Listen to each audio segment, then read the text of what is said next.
6 months after the strange ship appeared at Outpost Vega 7, the Catharian Empire was celebrating. The great capital world of Keth Prime was covered in lights and decorations. Alien ships from across the galaxy had come to join the celebration. Today marked 500 years since humanity had been locked away on their small planet. Supreme Overlord Zexthul stood on the golden balcony of the Imperial Palace. He was old, even for his long-lived species. His skin was deep purple, almost black, and covered with the ritual scars that marked him as a warrior. Below him, millions of aliens cheered and sang songs of victory. 500 years ago, Zexthul began, his voice carried by speakers to every corner of the capital. We faced a great threat. The humans of Earth were violent and dangerous. They fought wars over everything. They destroyed their own environment. They could not be trusted with the power of space travel. The crowd roared its approval. In the Great Plaza, aliens of a dozen different species waved their flags and banners. The celebration was being broadcast across the galaxy, to every world under Imperial control. So we did what was necessary, Zexthul continued. We built a wall of energy around their system. We cut them off from the galaxy. We saved ourselves and saved them from their own violent nature. More cheers, more songs. The aliens in the crowd truly believed they had done a good thing by trapping humanity on Earth. They had convinced themselves that humans were better off in their cage. Today, we celebrate not just our victory, but our wisdom, Zexthul said. For 500 years, the galaxy has been at peace. No human wars, no human violence. The quarantine has worked perfectly. What the Supreme Overlord did not know was that his words were being heard by human ears. High above Keth Prime, invisible to every scanner and sensor the Empire possessed, the stealth ship Busan Runner hung in space like a ghost. Captain Dae-ho Kim sat in his command chair, watching the alien celebration on his main screen. He was a thin man with graying hair and tired eyes. He had been in space for 2 years, watching and waiting and learning about the Empire's weaknesses. "Are you recording all of this?" he asked his communications officer. "Every word, sir," Lieutenant So Young replied. She was young, barely 25, but she was one of the best tech specialists in the human fleet. "The quantum relay is working perfectly. Earth is getting all of this data in real time." Dae-ho nodded. The quantum relay was another piece of human technology that the aliens could not detect or understand. It let human ships talk to each other, instantly, no matter how far apart they were.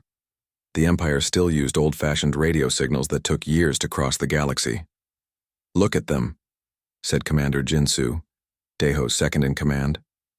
"They really think they are the good guys." "Maybe they do," Dae-ho replied. "Or maybe they just need to believe it to sleep at night." Down on the planet, Zexthul was still speaking. "Our scientists tell us that human technology has not advanced at all during the quarantine. They are still using primitive rockets and simple computers. They pose no threat to anyone." Dae-ho almost laughed out loud. If the aliens could see his ship, they would know how wrong they were. The Busan Runner was built with technology that was centuries ahead of anything the Empire had. Its ghost drive could move it between dimensions. Its weapons could destroy a planet. Its shields could stop anything the aliens could throw at it. But the most important thing about the ship was that it was completely invisible. Blimiran sensors passed right through it like it was not there at all. "Sir," said Lieutenant So Young, "I am getting reports from our other ships. Dagu Shadow is watching the Imperial fleet at Rigel.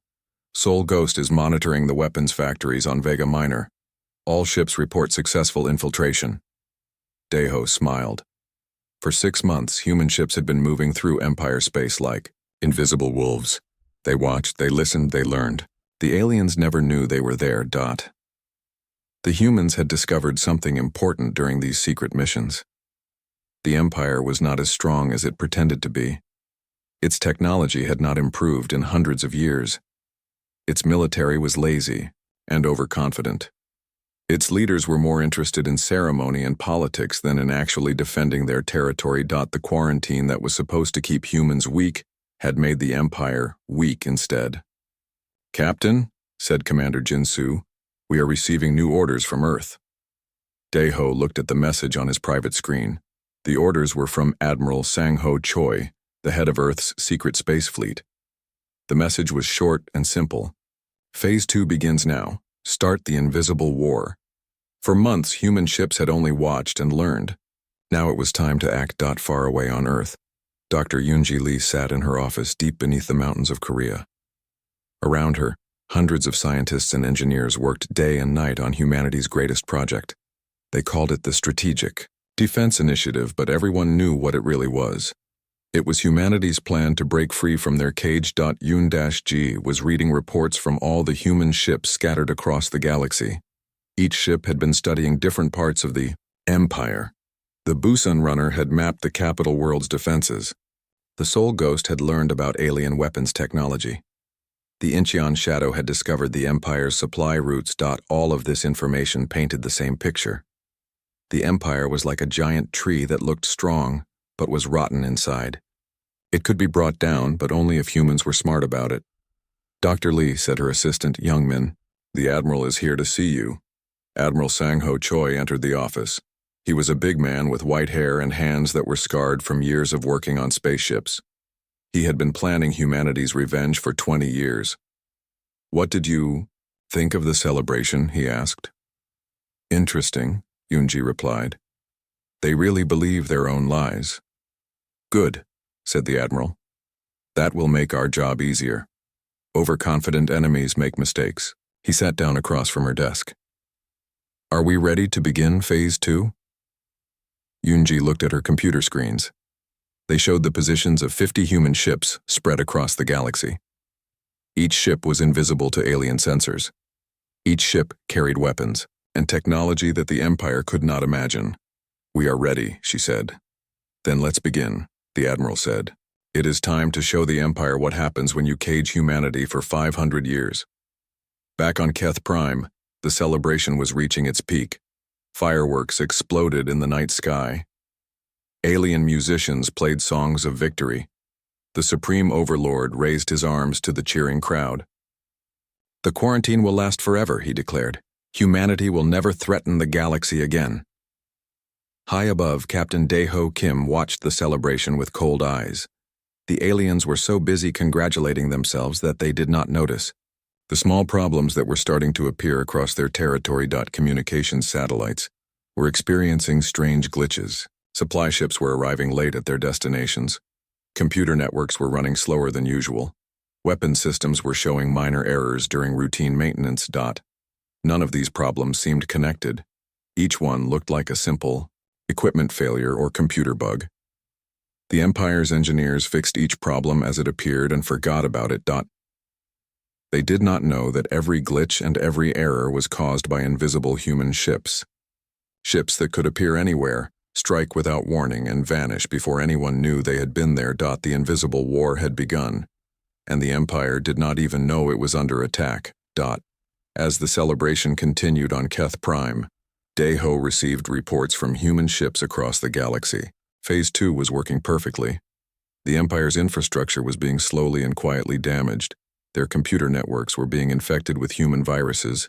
Their supply chains were being disrupted. Best of all, the aliens blamed each problem on their own equipment. They never suspected that an enemy was attacking them. How long before they figure it out? Asked Commander Jin-Soo. Months, maybe years, Daeho replied. By then it will be too late. He looked down at the celebrating aliens one more time. They thought they were safe behind their walls and weapons.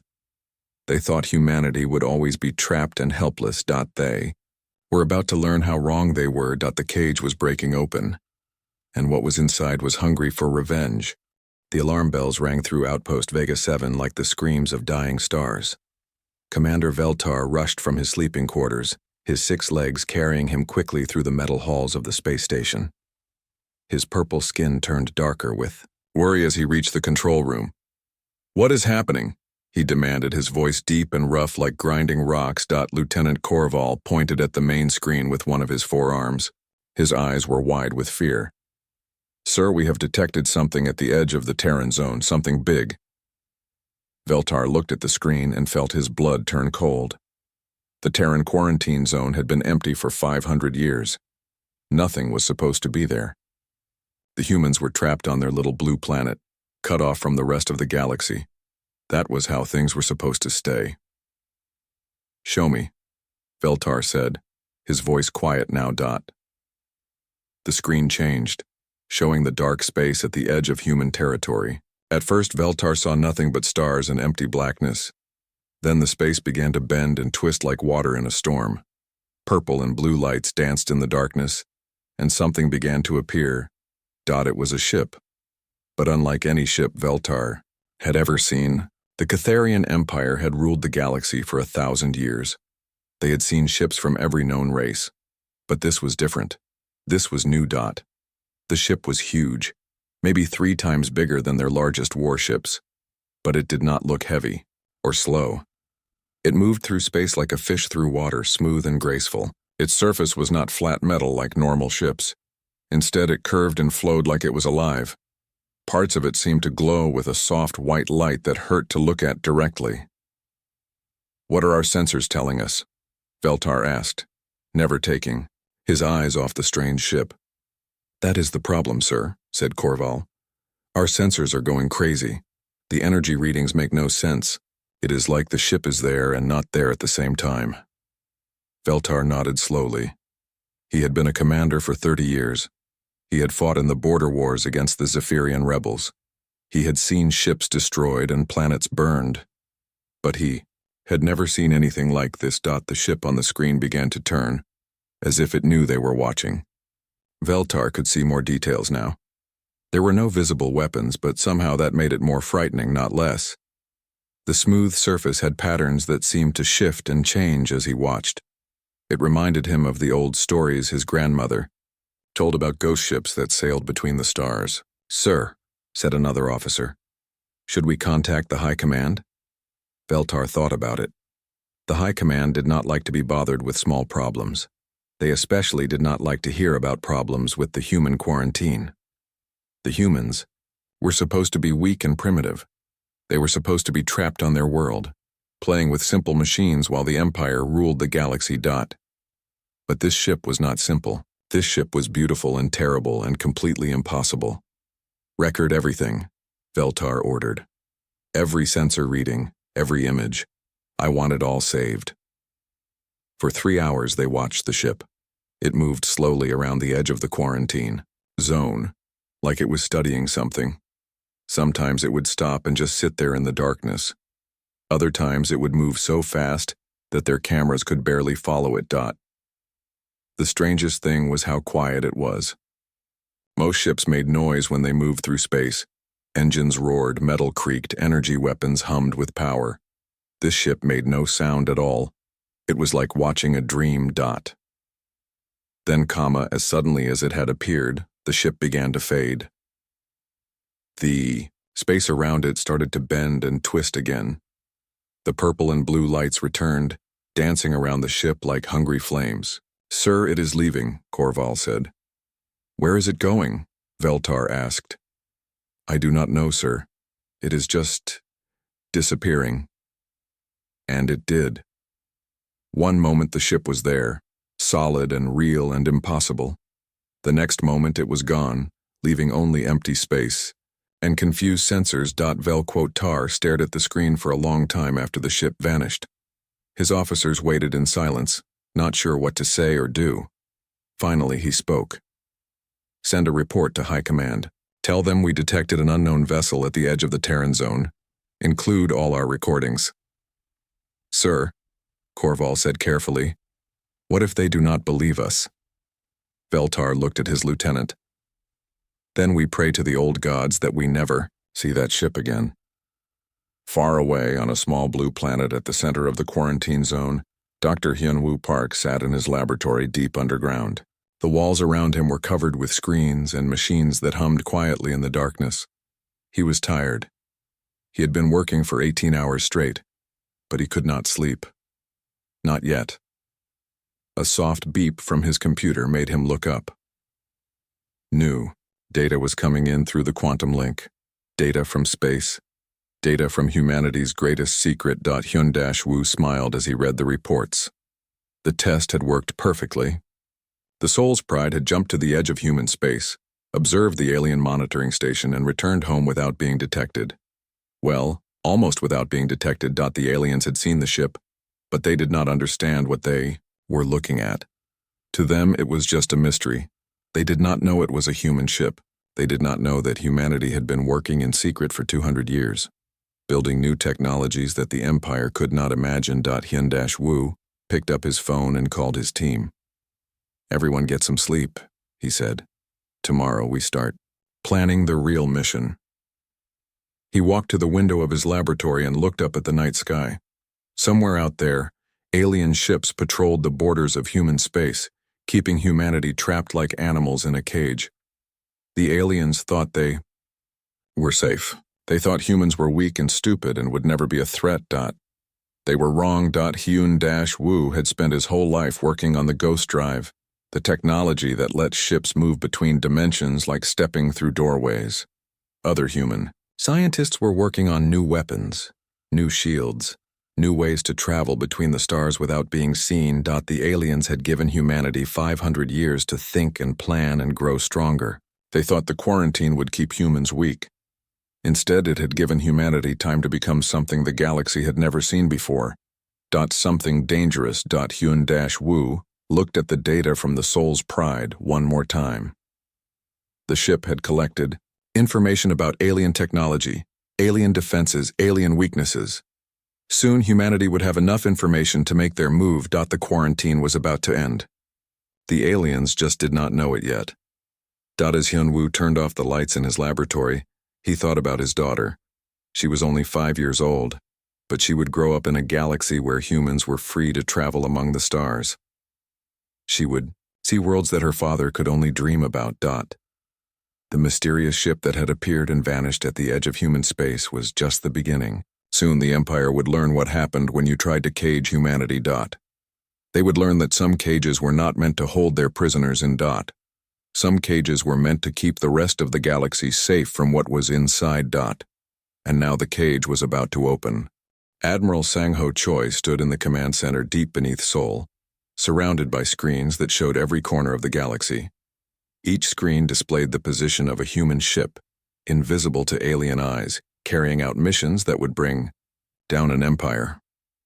"Operation Phantom Storm is now active," he announced to his staff. "All ships have their orders. The invisible war begins today." The operation was simple in concept but brilliant in execution. Human ships would strike at the Empire's infrastructure, but in ways that looked like accidents or equipment failures. No alien would see a human weapon or a human ship. They would only see their own technology failing them. 3,000 light-years away, Lieutenant Bo Young-han prepared for the most dangerous mission of her life. She commanded the stealth destroyer Incheon Ghost, and her target was the massive shipyard orbiting Proxima Centauri b. This facility built half of the Empire's warships. "Ghost Drive charged and ready," reported her engineer Tae-jun. "Quantum scanners show no alien detection," added her sensor officer. Hey-1. Bo-Young nodded. At 28, she was young for a ship captain, but she had trained for this mission her entire adult life. The plan was risky but necessary. They needed to cripple the Empire's ability to build new ships. "Take us in," she ordered. The Incheon Ghost slipped through dimensions like a fish swimming through water. One moment it was in normal space. The next it was in the shadow realm between realities. The alien sensors could not detect ships that were not completely in their dimension. The shipyard was enormous, bigger than most cities. Thousands of alien workers crawled over the hulls of half-built warships. Robotic arms moved back and forth, welding metal and installing weapons. The facility hummed with activity. But Bo Young was not interested in the workers or the robots. Her target was much smaller and much more important. "There," she said, pointing at a small building near the center of the shipyard. "The materials laboratory. That is where they test all the metal and components before they go into the ships." The Incheon Ghost phased back into normal reality inside the laboratory itself. For exactly 30 seconds, they existed in the same space as the alien building. In those 30 seconds, Bo Young's team did their work. They did not fire weapons or plant bombs. Instead, they released millions of tiny machines, each one smaller than a grain of sand. These nanobots would spread throughout the shipyard, getting into the metal and electronics of every ship being built. The nanobots would not cause any immediate damage. Instead, they would wait.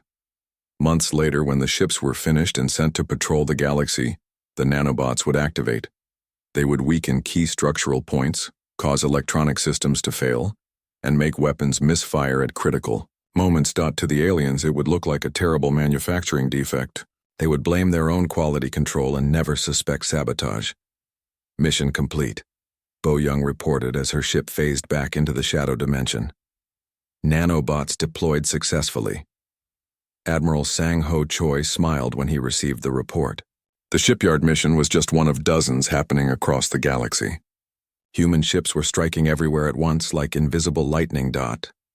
On the other side of Imperial space, Captain Min Ho Jung was leading a different kind of mission. His ship, the Busan Striker, had infiltrated the Empire's main communication center on the planet Kepler-442b. Min-Ho was not a young man anymore. At 55, he had gray hair and tired eyes. But his mind was still sharp, and his hatred for the Empire still burned bright. He had lost his brother during the early days of the quarantine, when human ships trying to escape Earth were destroyed by alien weapons. "Cyber warfare team ready," reported Lieutenant Commander Su Jin, his technology specialist. "Dr. Tae Yang, Yoon says the virus is loaded and ready to deploy," added Communications Officer G-Ho. Dr. Tae Yang Yoon was Earth's leading expert on computer warfare. He had spent 20 years studying captured alien technology, learning how their networks operated. Now he had created a virus specifically designed to destroy alien computer systems. The virus was not like the simple programs humans had used centuries ago. This was a quantum virus, capable of spreading through the Empire's advanced networks at the speed of light. It would hide inside normal communications, copying itself and spreading to every connected system. When it finally activated, the virus would cause massive failures across the galaxy. Communication networks would crash. Navigation systems would give wrong directions. Weapon targeting systems would lose accuracy. Financial networks would scramble transactions. Best of all, the virus was designed to activate at different times, in different places. This would make it look like a series of unrelated equipment failures rather than a coordinated attack. "Deploy the virus," Min-Ho ordered. The Busan Striker phased into normal space just long enough to tap into the alien communication network. The virus uploaded in less than 3 seconds, then the ship vanished again before the aliens even knew it had been there. "Virus deployment successful," reported Su Jin. "Estimated time to full network penetration 6 months. Min-Ho nodded. In 6 months, every computer network in the Empire would be infected. The aliens would not know until it was too late. Meanwhile, across the galaxy, other human ships were carrying out their own missions. The Sol Phantom was sabotaging alien mining operations, causing machinery to break down at critical moments. The Daegu Shadow was infiltrating military bases, planting devices that would cause weapons to malfunction during combat. Each mission was small and seemingly unimportant, but together, they would bring down an empire. Back on Earth, Dr. Yoon-ji Lee monitored all the missions from her command center. Screens around her showed the status of every human ship and every ongoing operation. So far, everything was going perfectly. "Doctor," said her assistant Youngmin, "we are receiving reports from across Imperial space. Alien infrastructure is beginning to show signs of stress." Yoon-ji looked at the intelligence reports flooding in from their spy ships. The Empire was starting to experience problems, but they did not understand what was causing them. On Vega Prime, a major industrial world, 3 factories had shut down due to equipment failures. The alien engineers blamed poor maintenance and ordered new parts. On Rigel Station, the Empire's largest military base, computer networks were running 20% slower than normal. The alien technicians ran diagnostics but could not find the problem. On Proxima Centauri, 2 newly built warships had suffered structural failures during routine exercises. The metal had cracked in ways that should have been impossible. The alien investigators blamed manufacturing defects. None of the aliens connected these problems to each other. They saw each failure as a separate random event. They had no idea that an invisible enemy was systematically destroying their civilization. How? Are our ships performing? Yunji asked. Perfectly, Youngmin replied. Not a single alien detection. Our ghost drive technology is working flawlessly. The ghost drive was humanity's greatest achievement. It allowed ships to move between dimensions, becoming invisible to all forms of detection. Human engineers had spent 2 centuries developing this technology, working in secret deep beneath Earth's surface. The aliens had always assumed that humans were still using primitive chemical rockets. They had no idea that human technology had advanced far beyond their own. What about casualties? Yunji asked. None, Youngmin said. All missions have been completed without any human losses. This was important to Yunji. The Invisible War was not just about defeating the Empire. It was about showing that humans could win without becoming the monsters their enemies claimed they were. The alien empire ruled through fear and violence. They destroyed entire planets that refused to submit. They enslaved weaker species and used them as workers in their factories and mines. Humanity would win differently. They would use intelligence instead of brute force. They would strike at infrastructure instead of innocent civilians. They would prove that humans were better than their enemies, not just stronger. As the weeks passed, the Empire's problems grew worse. Supply ships started arriving late because their navigation systems were giving them wrong coordinates. Communication networks experienced delays and dropped connections. Manufacturing facilities suffered more and more equipment failures. The Empire's leaders called emergency meetings to discuss the crisis. They brought in their best engineers and scientists to find solutions. But how could they fix problems they did not understand? It must be sabotage, declared General Vextor during a meeting of the High Command. Someone is attacking us. Who? Asked Admiral Corthane. Our intelligence networks report no enemy activity. No alien fleets are moving against us. Our borders are secure. Then it must be internal, suggested Minister Zalkun. Perhaps rebel groups within our own territory. Supreme Overlord Zexthul listened to his advisors argue but said nothing. He was old and experienced, and something about this crisis felt wrong to him. The failures were too widespread, too coordinated. But if it was sabotage, where was the enemy? His scientists assured him that the Terran quarantine zone was secure. The energy barriers around human space were still intact. The humans were still trapped on their planet, playing with their primitive machines. The collapse began slowly, then all at once across the Catharian Empire. Systems that had worked perfectly for centuries suddenly started failing. Communication networks went dark for hours at a time.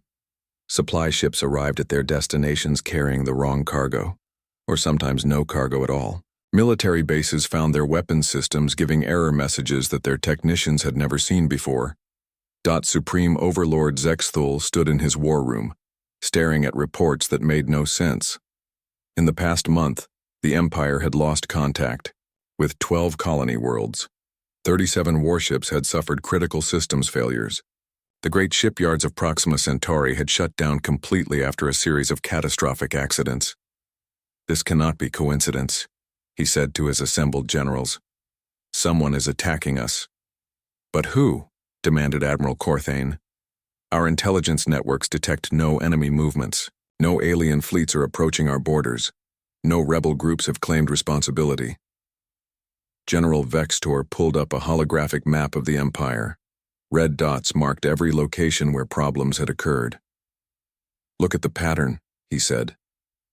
The failures are happening everywhere at once. This requires coordination on a massive scale. Perhaps it is the Zephyrians, suggested Minister Zalkun. They have always resented imperial rule. The Zephyrians barely have a dozen ships, Corthane replied. They could not organize something like this. Zexthul studied the map in silence. The red dots were scattered across thousands of light years. But there was something about their placement that bothered him. They seemed to be concentrated around the major trade routes, the military installations, the manufacturing centers.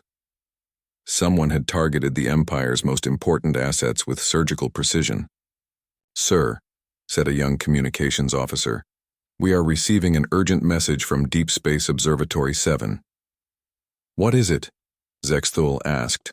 The officer's face went pale as he read the message. Sir, they report massive energy signatures coming from the Terran quarantine zone.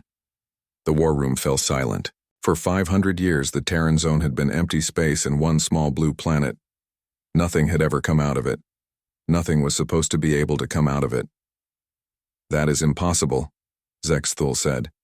The energy barriers are still in place. The humans are contained. Sir, the officer continued, the observatory is requesting permission to send a probe into the zone to investigate. Zexthul felt a cold fear growing in his chest. Send the probe, he ordered, and put all border fleets on high alert. The probe launched from Deep Space Observatory 7 and accelerated toward the edge of human space. It was a small, fast scout ship designed to gather information and return quickly. The journey to the Terran zone would take 6 hours. During those 6 hours, more reports arrived from across the Empire. The problems were getting worse.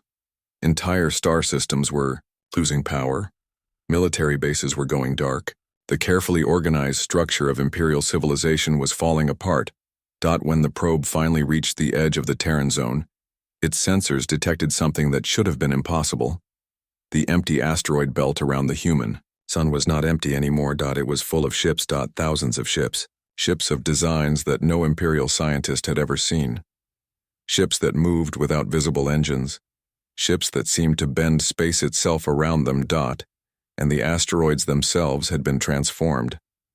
What had once been floating rocks was now a massive industrial complex bigger than anything the Empire had ever built. Space stations the size of moons connected by streams of light. Factories that stretched for hundreds of kilometers. Shipyards that dwarfed even the great construction facilities of Proxima Centauri. Impossible, whispered Admiral Corthane when he saw the probe's transmissions. How could they build all of this? We have been watching them for 500 years. Apparently not well enough, Zexthul replied, his voice hollow. But the worst was yet to come. As the Imperial probe continued its scan of human space, it detected something that made the Supreme Overlord's blood freeze. The energy barriers that had contained humanity for 5 centuries were still there, still intact. But they were not keeping humans in anymore. They were keeping Imperial sensors out. The humans had turned their prison into a shield. While the Empire watched an empty solar system, humanity had built a civilization in secret, hidden behind their own quarantine barriers. Sir, said the communications officer, we are receiving a transmission from the Terran zone. It is being broadcast on all Imperial frequencies. Put it on screen, Zexthul ordered. The image that appeared was of a human male in what appeared to be a military uniform. He was middle-aged with graying hair and calm eyes that seemed to look directly at Zexthul through the screen. Behind him, the bridge of his ship was visible, with technology that looked centuries ahead of anything the Empire possessed. I am Supreme Admiral Ji-Hoon Park of the Terran Republic, the human said. His voice was steady and confident.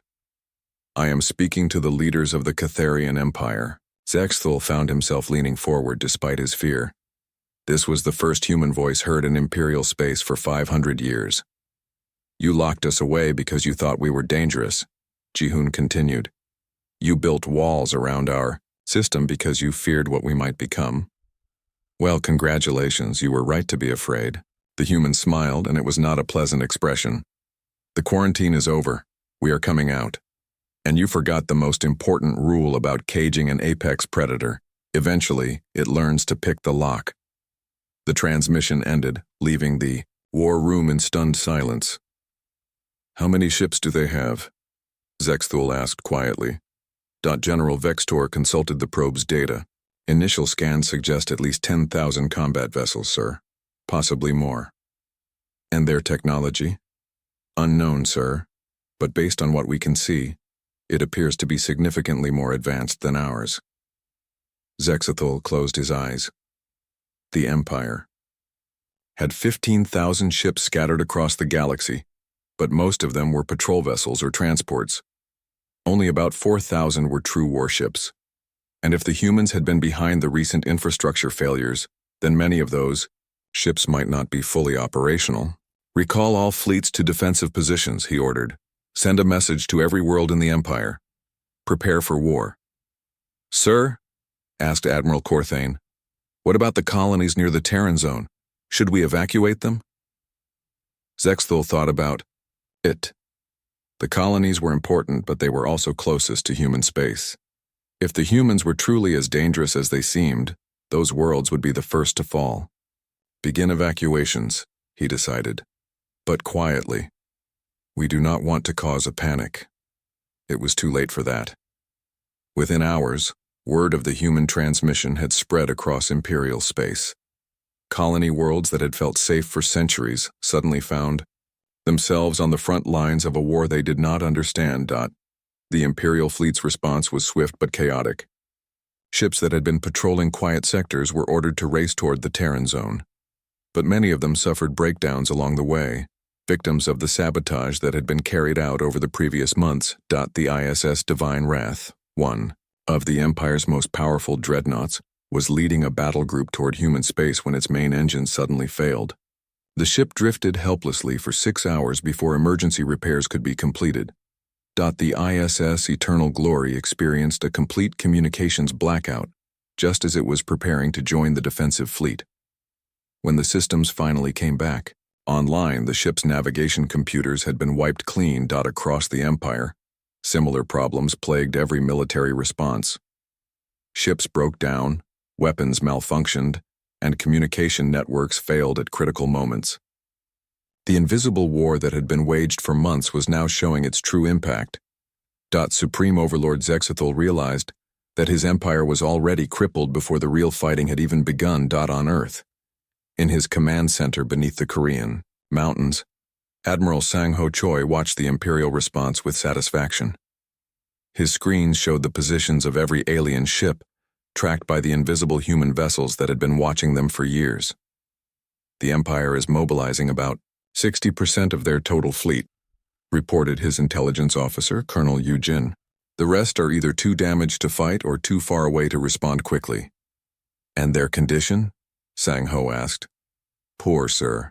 The sabotage campaign has been more effective than we hoped. Most of their ships are operating at reduced capacity. Sang-Ho nodded. The invisible war had done its job. Now it was time for the final phase. Signal all ships, he ordered. Prepare for Operation Starfall. We reveal ourselves in 24 hours. Across human space, the message was received by 50,000 vessels. Not the 10,000 that the Imperial probe had detected, but 50,000. The Empire's sensors had only seen a fraction of humanity's true strength. Captain Min Seo-song sat in the command chair of the flagship's sole ascendant and felt a mixture of excitement and fear. She was 34 years old and had trained her entire life for this moment. In 24 hours, she would lead humanity into open war against the Empire that had caged them for 5 centuries. All systems green, reported her weapons officer, Lieutenant Jae-woo. Dimensional torpedoes loaded and ready, gravity cannons charged. Temporal mines deployed and standing by, added Commander Kyung-ho from the engineering station. The battle lasted exactly 7 minutes and 32 seconds. The Imperial fleet had gathered at the edge of the Terran zone, 3,000 ships strong. It was the largest military force the Catharian Empire had assembled in 2 centuries. Admiral Corthane commanded from the bridge of the mighty dreadnought Divine Wrath, confident that even primitive humans could not stand against such overwhelming firepower. He was wrong. The human fleet appeared without warning, materializing from the space between dimensions like ghosts becoming real. One moment the Imperial sensors showed empty space. The next moment, 50,000 human ships hung in the darkness, their sleek forms glowing with technologies that bent the very fabric of reality. Impossible, whispered Corthane. The probe said 10,000 ships at most. His sensor officer was staring at his instruments in disbelief. Sir, I am reading energy signatures unlike anything in our databases. These ships are using power sources we do not recognize. Before Corthane could respond, the human attack began. Captain Min Seo-song watched from the bridge of the Sole Ascendant as her ship phased through dimensions. The massive form of the divine wrath grew larger on her screen as they approached. The alien dreadnought was firing its weapons, but the energy beams passed harmlessly through the Soul Ascendant's dimensional form. "Target acquired," reported her weapons officer, Lieutenant Jay Wu, ready to materialize inside their hull. "Do it," Minseo ordered. The Soul Ascendant shifted back into normal space, appearing directly inside the Divine Wrath's engine room. For a brief moment, two solid objects occupied the same space. Then physics reasserted itself in the most violent way possible. The alien ship tore itself apart as its own hull tried to exist in the same place as the human vessel. Metal screamed and twisted. Energy conduits exploded. The Divine Wrath broke in half, its crew never understanding what had killed them. Across the battlefield, similar scenes played out as human ships phased in and out of reality, striking from impossible angles. The Imperial fleet tried to fight back, but their weapons could not hit targets that existed between dimensions. The few human ships that remained in normal space, long enough to be targeted, proved equally impossible to destroy. Energy beams that should have melted through armor simply stopped at the ship's hulls, absorbed by defensive systems the aliens could not comprehend. When the Imperial ships tried to escape, they found their retreat cut off by weapons that defied every law of physics. They knew temporal mines aged entire vessels to dust in seconds. Gravity cannons crushed ships into balls of compressed matter. Dimensional torpedoes struck targets minutes before they were actually fired. In 7 minutes, the most powerful fleet in Imperial history was reduced to floating debris. Admiral Corthane died still trying to understand what had happened. His last thought was a question that would have terrified him even more than the battle itself. If humans could do this now, what had they been capable of for the past 100 years? The answer came within hours. Across the galaxy, every major Imperial installation received the same message at the same moment. It was impossible under the Empire's communication systems, but somehow every world heard the human transmission simultaneously. The message was simple: surrender and live, resist and join your fleet. Most worlds surrendered immediately. Those that did not learn why the others had been wise. On the fortress world of Kepler 438b, General Zexmore decided to make a stand. He commanded 100,000 troops and the most advanced planetary defense system in the Empire. Surely no force in the galaxy could break through his defenses. The human ships that appeared above his world did not try to break through anything. They simply ignored his defenses entirely, phasing through his shields and energy barriers as if they did not exist. When Zexmore's weapons fired at the human vessels, the beams passed harmlessly through their targets. The humans did not return fire. They did not need to instead, they broadcast a single word on all frequencies: sleep. Every person on the planet fell unconscious instantly. When they woke up 12 hours later, their weapons were gone, their military equipment had been disassembled, and human soldiers were standing guard over their cities. Not a single shot had been fired. Not a single person had been killed. On the mining world of Vega 7, the local governor tried to destroy the planet's infrastructure rather than let it fall into human hands. The demolition charges were already set when the human ships arrived. The charges never went off. Later investigation revealed that every explosive device on the planet had been quietly disabled by microscopic machines that had somehow infiltrated every building and every piece of equipment.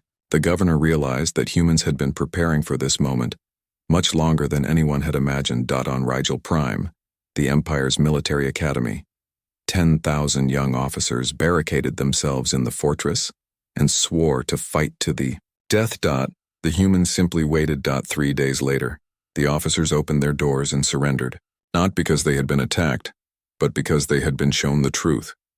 Human broadcasts had revealed the real history of the quarantine, the lies their leaders had told them, and the crimes the Empire had committed in the name of galactic peace. Many of the young aliens wept when they learned what their Empire had really done to the humans and other species. Within 72 hours, every major Imperial installation had fallen, not through conquest but through a combination of overwhelming technological superiority and careful psychological warfare. Humans had spent 5 centuries studying their captors, learning their weaknesses, understanding their fears. The Empire collapsed not with a bang but with a whimper. Supreme Overlord Zexthul sat alone in his palace on Keth Prime, watching his empire die through the windows of his throne room. Human ships hung in the sky above his capital, silent and patient. They had not demanded his surrender.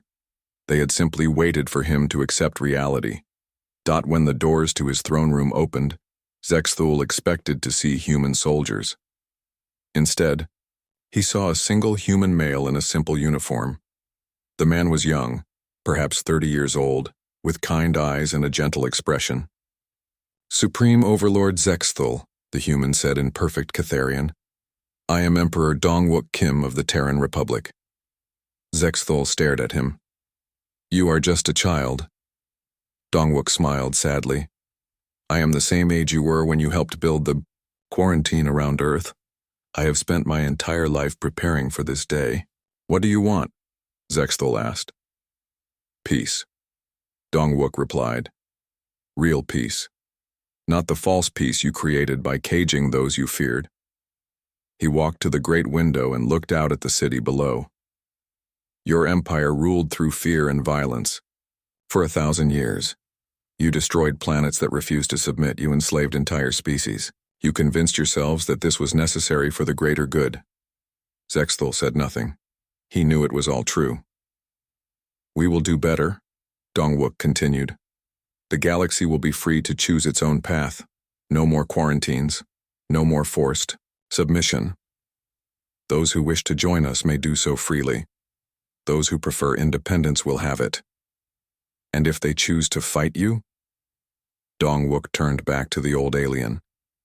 "They will lose, but we will not destroy them for it. We are not you." 3 months later, the Galactic Council met for the first time in 500 years.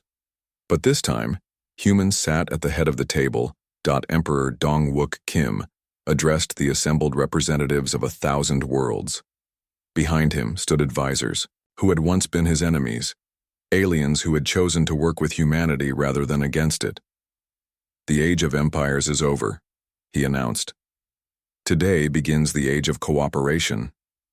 The speech was broadcast across the galaxy, carried by human communication, networks that operated at speeds the old empire had never imagined possible. Every world heard his words instantly, simultaneously. "For too long the strong have ruled over the weak," Dongwook continued. "The advanced have oppressed the primitive. The many have been sacrificed for the benefit of the few. This ends now." Her laboratory on Earth, Dr. Yoo-Jin Kim watched the broadcast with pride. She had been one of the first humans to study alien biology, working in secret during the quarantine years. Now she was preparing to establish humanity's first diplomatic mission to the former imperial worlds. "It is amazing," she said to her assistant Young Sil. 50 different species, all working together. The Empire spent 1,000 years trying to force unity through conquest. We achieved it in 3 months through understanding. Young Sil nodded. She was one of the young humans who had been born during the quarantine, raised with the knowledge that someday they would inherit the galaxy. "What about the worlds that still resist?" "There are only a few," Yoo-Jin replied. "And they are not resisting out of loyalty to the old empire. They are simply afraid of change. Given time, they will see that we offer a better way." She was right. Within a year, every world in the former empire had either joined the new Galactic Federation or chosen peaceful independence. Not a single planet was conquered or destroyed. The humans had kept their promise. They were not the empire they had replaced. On the anniversary of humanity's emergence from quarantine, Emperor Dongwook Kim stood once again on the balcony where Supreme Overlord Zexthul had celebrated 500 years of human captivity. But now the plaza below was filled with beings from across the galaxy.